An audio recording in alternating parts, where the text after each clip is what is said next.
कुणाला फायदा होणार कुणाला तोटा होणार कुठल्या राजकीय पक्षांपेक्षा याच्यापेक्षा निवडणूक आयोगाचा भोंगळ कारभार जो शासनाच्या दबावामुळं या ठिकाणी आज लोकांना त्रासाला सामोरं जायला लागलंय ते अत्यंत दुर्दैव आहे.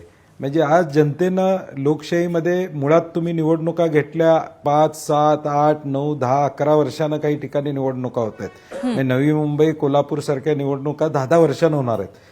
नगरपालिका आणि नगरपंचायतला मतदान करायचं आहे हे लोक विसरून गेले असते, परंतु सुप्रीम कोर्टानं 31 तारखेच्या आत घ्या म्हणून सांगितलं. ते सुद्धा निवडणूक आयोगाला व्यवस्थित करता येत नाही. आता निवडणूक आयोग स्वायत्त आहे म्हणून शासन म्हणतंय, परंतु लॉजिस्टिक कोण देतं निवडणूक आयोगाला? गव्हर्नमेंट देतं. आरओ कोण देतं?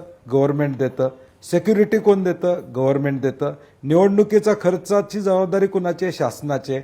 कायद्यामध्ये सगळे बघितलं तर निवडणूक आयोग हे राज्य शासनाशी सल्लामसलत करून या सगळ्या गोष्टी करत असतं, हे कायद्यात आहे. आणि म्हणून आता मुख्यमंत्र्यांनी हात वर करण्यात काय अर्थ नाही आहे.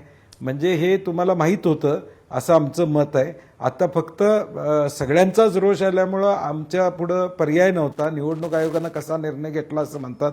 मग आरोनी ज्या आरोनी हे वेळेच्या मुदतीत निर्णय घेतले नाही त्यांच्यावर कारवाई करणार आहेत का मुख्यमंत्री? निवडणूक आयोग ह्यातल्या दोषींवर ज्यांनी या सगळ्या प्रक्रिया निकाल देण्याचे आरोनी निकाल दिले नसतील, चिन्ह वाटपामध्ये जो गोंधळ झाला असेल, माघारीच्या संदर्भातला गोंधळ झाला असेल, त्या आरोंच्यावर कारवाई करणार का?